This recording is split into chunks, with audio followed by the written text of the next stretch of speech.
Sinindihan niya ang kanyang sapatos sa loob ng sinasakyang eroplano.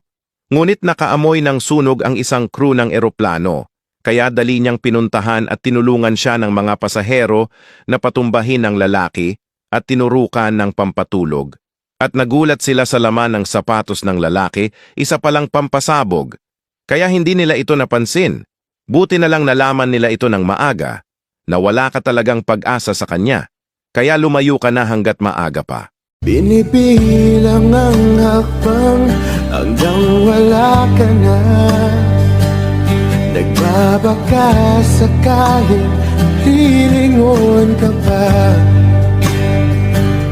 Hindi na ba mababalik ang mga sandali, mga panahong may lalim pa ang iyong ngiti?